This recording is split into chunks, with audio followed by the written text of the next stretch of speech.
আপনারা আসলে কি কোটা বাতিল চাচ্ছেন নাকি সংস্কার চাচ্ছেন? যদি সংস্কার চেয়ে থাকেন সেই সংস্কার আসলে কতটুকু চাচ্ছেন আপনারা? আরো কিছু বিষয় আছে, যেমন সৈয়দ ইশতিয়াক যে বলছিলেন যে মারুফ রসুলের কাছ থেকে আমরা শুনছিলাম যে আপনাদের পক্ষ থেকে আলোচনার জন্য কোনো প্রস্তুতি ছিল কিনা, যে এই সংস্কার আন্দোলনে আপনারা সরকারের পক্ষ থেকে কোনো সমাধান চাচ্ছেন, এরকম কোনো প্রস্তুতি ছিল কিনা?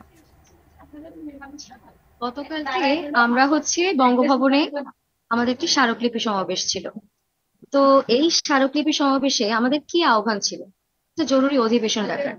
এখন ধরেন আমরা এর আগে থেকেই খুবই স্পষ্টভাবে বলে আসছি যে আমাদের যে কোটা সংস্কার আন্দোলনে যে এক দফা দাবি, সরকারি চাকরির সকল গ্রেডে কোটার যৌক্তিক সংস্কার করতে হবে। আমরা কিন্তু কোথাও কোটা বাতিলের কথাটা বলিনি, 18 সালেও বলছি না, আর এই 24-এও কিন্তু আমরা সেটা বলবো। এখন আমরা ছাত্ররা আমাদের জায়গা থেকে বৈষম্য বিরোধী ছাত্র আন্দোলন এই প্ল্যাটফর্ম থেকে একটা প্রস্তাব করেছি যে সেটা 5% হতে পারে। কিন্তু এটাকে আমরা চূড়ান্ত বলছি বা বিষয়টা এরকম বলছি এমন না।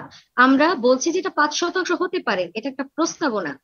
এখন এইটা সংসদে আপনারা আইন পাশ করুন, আপনারা আইন পাশ করে এটা একটা স্থায়ী সমাধান দেয়। কিন্তু এই কাজটা করতে গেলে যদি কোনো আলোচনা করতে হয়, তাহলে কমিশন গঠন করে যারা সমাজ বিশ্লেষক আছেন, যারা নীতিগত জায়গাগুলো নির্ধারণের ক্ষেত্রে গবেষণা করে থাকেন, বিশ্লেষণ করে থাকেন, সেই তাদের সাথে ছাত্র প্রতিনিধি, আন্দোলনরত শিক্ষার্থীদের প্রতিনিধি গিয়ে কথা বলবে।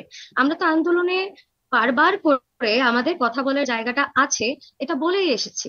তাহলে কেন আমি জানি না যে বারবার করে আমাদেরকে বাতিলের দিকে একবার করে আমাদের ঠেলে দেওয়া হচ্ছে, একবার আমাদের মুক্তিযোদ্ধাদের বিপক্ষের শক্তি হিসেবে দাঁড় করিয়ে দেওয়া হচ্ছে, একবার আমাদের আমরা সিদ্ধান্তহীনতায় ভুগছি এরকম করে বলা হচ্ছে। আমি ঠিক জানি না। আমরা আন্দোলনের শুরু থেকেই খুব স্পষ্ট ভাবে এই কথাটা, আমাদের এক দফা দাবি, সেই এক দফা দাবিতে প্রত্যেকটা শব্দ খুব স্পষ্ট করে বলা আছে এটা সংস্কার করতে হবে, এটা 5% আমরা প্রস্তাব করছি।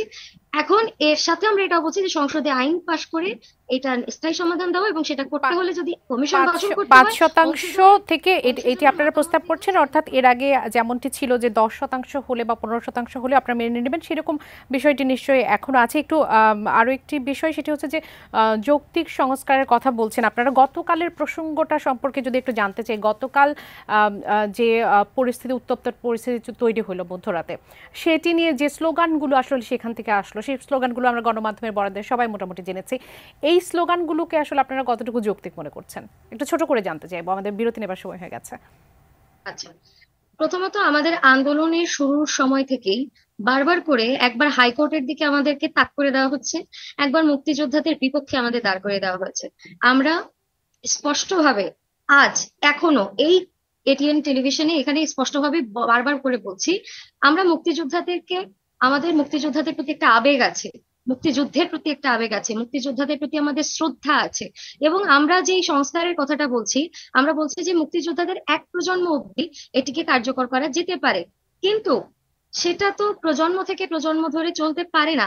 এখন এটা কেন চলতে পারে না, আপনি একটু দেখেন আমাদের যে জনপ্রশাসন মন্ত্রী ফরহাদ হোসেন, তিনি বলছেন যে সরকারি চাকরিতে 5,03,333টি শূন্যপদ রয়েছে।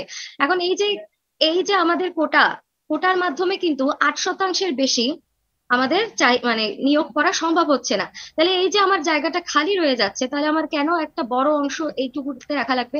আমার কতটুকু দরকার আমি সেটা নির্ধারণ করি, আমি সেটা বিশ্লেষণ করি, আলোচনা করি, ঠিক করি।